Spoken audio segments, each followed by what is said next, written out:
جی آگے کہتے ہیں دلالت النص کے بارے میں بیان کرتے ہیں تو متعلقات النصوص میں سے جو تیسرا متعلق النصوص ہے، یعنی جس کے ساتھ نص کا تعلق ہے، وہ دلالت النص ہے۔ پہلا تھا عبارت النص، دوسرا تھا اشارت النص، اور تیسرا ہے دلالت النص۔ تو دلالت النص کے اندر کیا ہوتا ہے؟ قرآن پاک کی کوئی آیت ہوتی ہے، اس میں کوئی حکم ہوتا ہے کہ بھائی یہ کام کرو، یہ کام مت کرو، نہ کرو، اور پھر اس حکم کی کوئی نہ کوئی علت ہوتی ہے۔ تو اب وہ علت جہاں جہاں پائی جائے گی تو وہ جو نص ہوگی وہاں پر اس کی دلالت پائی جائے گی، اور پھر وہاں پر وہ حکم لگے گا۔ ٹھیک ہے، تو یہی دلالت النص ہے۔ تو کہتے ہیں وہ اما دلالت النص سے فہی ما علم علت للحکم المنصوص علیہ لغتا لا اجتہادا ولا استنباطا۔ تو دلالت النص وہ ہے کہ جس کی علت کو منصوص علیہ کے حکم کی علت کو، جو منصوص علیہ ہے، جس کے بارے میں نص وارد ہوئی ہے، اس کو کہتے ہیں منصوص علیہ۔ تو منصوص علیہ حکم کی علت کو جاننا لغوی طور پر یہ دلالت النص کہلاتا ہے۔ منصوص علیہ حکم کی علت کو جاننا، لام کا ترجمہ یہاں پر نہیں ہوگا، بلکہ یہ لام کا ترجمہ کریں گے تو پھر زیادہ بہتر نہیں ہوگا۔ تو ترجمہ اس طرح کریں گے کہ منصوص علیہ حکم کی علت کو جاننا لغوی طور پر، نہ کہ اجتہاد کے طور پر، نہ ہی جو ہے وہ جد و جہد کے طور پر۔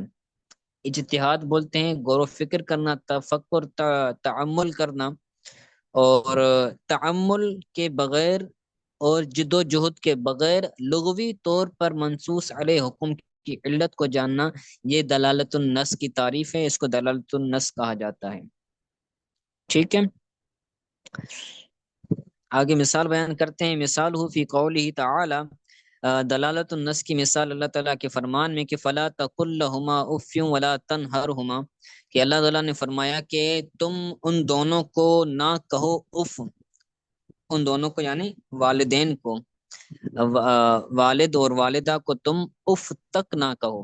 فلا تقل لهما اف، تم نہ کہو ان دونوں کو، والدین کو، اف تک۔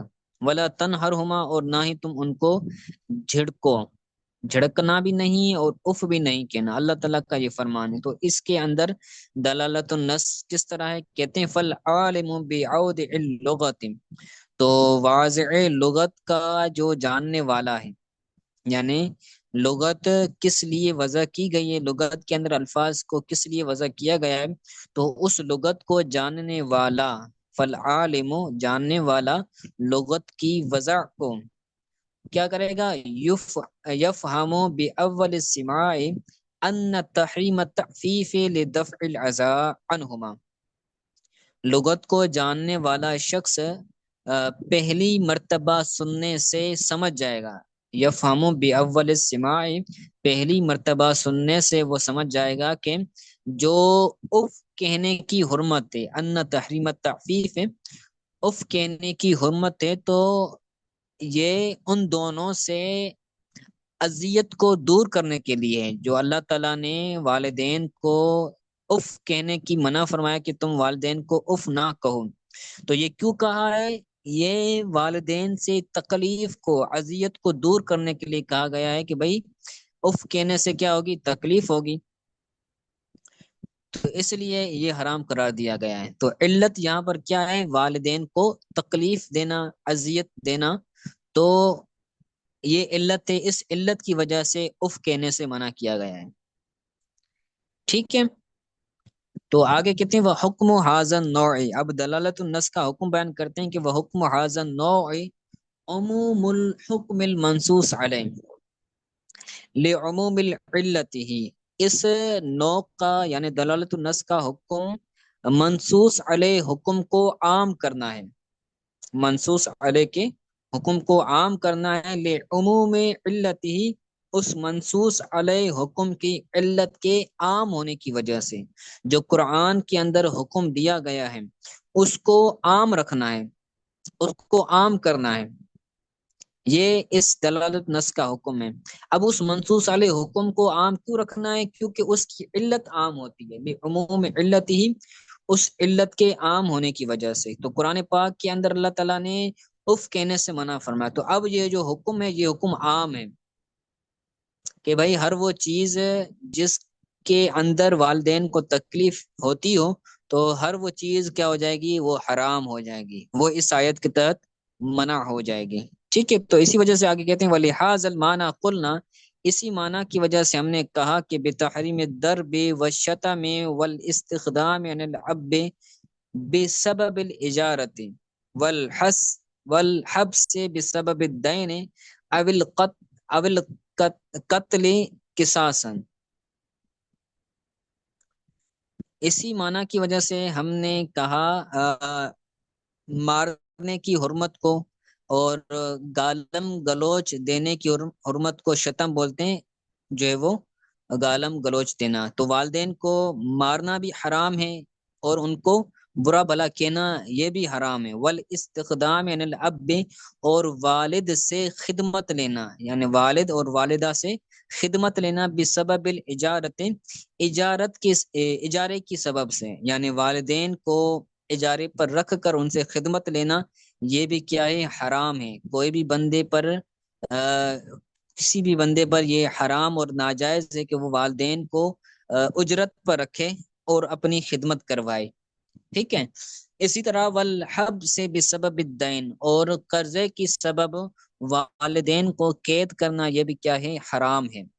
کوئی بندہ کسی کے پاس قرضہ ہو، اگر وہ قرضہ نہ دے تو شریعت میں اس کے لیے حکم ہے کہ اس کو کیا کیا جائے؟ قید کیا جائے۔ لیکن اگر قرض لینے والا اس کا باپ ہے یا والدین ہے تو اب اس کو قید نہیں کیا جائے گا، یہ بھی حرام ہے۔ اب القتل قصاصا، اور اسی طرح قتل بھی کیا ہے؟ حرام ہے، قصاص کے طور پر، یعنی اگر ماں یا باپ اپنے بیٹے کو قتل کریں تو اب قصاص کے طور پر ماں باپ کو قتل نہیں کیا جائے گا۔ ویسے تو ہے نا کہ اگر کوئی بندہ کسی کو قتل کرتا ہے تو قصاص کے اندر قاتل کو بھی قتل کیا جائے گا، لیکن اگر باپ یا ماں کسی بیٹے کو اپنی اولاد کو قتل کرتا ہے تو پھر کیا ہوگا؟ قصاصاً اس باپ کو یا ماں کو قتل نہیں کیا جائے گا۔ یہ کیوں ہے؟ یہ جو ہے وہ دفع العزا کے طور پر ہے، یعنی تکلیف کو دور کرنے کی طور پر ہے کہ اس سے کیا ہوگا؟ ان کو تکلیف ہوگی، مارنے سے بھی تکلیف ہوگی، گالم گلوچ، خدمت لینے، قید کرنے اور قتل کرنے سے تکلیف ہوگی، تو اس وجہ سے جو ہے وہ ان چیزوں کو والدین سے منع کیا گیا ہے۔ تو یہ ساری کی ساری چیزیں افن کے اندر داخل ہیں، اور علت جو ہے وہ عموم کے لیے آئی ہے، تو عموم کا جو ہے وہ حکم ہوگا، تو لہذا یہ ساری چیزیں بھی حرام ہو جائیں گی۔ ٹھیک ہے، آگے کہتے ہیں ثم دلالت النص بمنزلۃ النص حتى صح اثبات العقوبۃ بدلالت النص، ثم دلالت النص بمنزلۃ النص حتى صح اثبات العقوبۃ، صح اثبات العقوبۃ بدلالت النص، پھر دلالت النص یہ نص کے مرتبے میں ہے کہ ہم نے پیچھے پڑھا نا سیق الکلام لاجلہ، نص کے لیے، جس کے لیے کلام کو لایا گیا ہو اس کو نص کہتے ہیں۔ تو جو دلالت النص ہوتی ہے وہ بمرتبہ نص ہوتی ہے، بمنزلہ نص ہوتی ہے۔ تو جس طرح نص سے جو ہے وہ عقوبات سزائیں ثابت ہوتی ہیں، تو اسی طرح دلالت النص سے بھی کیا ہوں گی؟ عقوبات سزائیں ثابت ہوں گی۔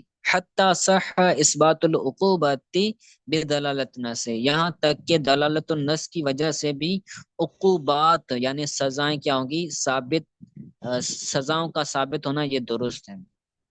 نص، دلالت النص کے ذریعے سزاؤں کا، حدود کا، عقوبات کا ثابت ہونا یہ بھی صحیح ہے، درست ہے۔ ٹھیک ہے، آگے کہتے ہیں وقال اصحابنا، ہمارے اصحاب نے کہا، تو ہم نے شروع میں پڑھا تھا قال اصحابنا، جب صاحب اصول شاشی کہیں تو اصحابنا سے مراد اصحاب احناف مراد ہوتے ہیں، یعنی حنفی علماء، حنفی علماء کرام اور مجتہد مراد ہوتے ہیں۔ تو ہمارے احناف نے کہا کہ وجبت الکفارۃ، کفارہ واجب ہوگا، بالوقاء بالنص وبالعقل والشرب بدلالت النص، کفارہ لازم ہوگا نص کے ذریعے، واقع ہونے کے ساتھ، اور کھانے پینے کے ساتھ، دلالت النص کے ذریعے، یعنی اگر کوئی بندہ رمضان کے مہینے میں جو ہے وہ کھاتا ہے، روزے کی حالت میں کھاتا ہے یا پیتا ہے، یا پھر بالوقاء بالنص سے، بالوقاء یا وقاء کہتے ہیں یہاں پر جمع کرنا، اس سے مراد جمع کرنا مراد ہے، نیچے لکھا ہوا ہے، تو کیا ہوگا اب؟ کفارہ لازم ہوگا، روزہ تو ٹوٹ جائے گا لیکن کفارہ بھی لازم ہوگا، یہ دلالت النص سے ثابت ہے۔ ٹھیک ہے، نیچے جو لکھی ہوئی ہے حدیث پاک دیکھیں گے تو وہ نص یہ ہے، یہ نص ہے، یہ حدیث پاک ہے، تو نص سے مراد حدیث بھی ہوتی ہے اور نص سے مراد قرآن کی آیت بھی ہوتی ہے، تو یہ حدیث پاک ہے۔ اس حدیث پاک کے اندر ایک صحابی آتا ہے جو حضور صلی اللہ علیہ وسلم کی بارگاہ میں آتا ہے، وہ کہتا ہے کہ یا رسول اللہ، میں نے روزے کی حالت میں اپنی بیوی سے کیا کر لیا ہے؟ جمع کر لیا ہے، تو حضور اس کو جو ہے وہ کفارہ ادا کرنے کا حکم دیتے ہیں۔ تو جمع کے ذریعے اگر روزہ ٹوٹ جاتا ہے تو جمع کے ذریعے روزے کا ٹوٹ جانا اس نص سے ثابت ہے۔ ٹھیک ہے، اب یہ نص سے ثابت ہو گیا، تو اب دلالت النص کے ذریعے جو ہے وہ کھانے اور پینے کی وجہ سے بھی کفارہ لازم ہوگا۔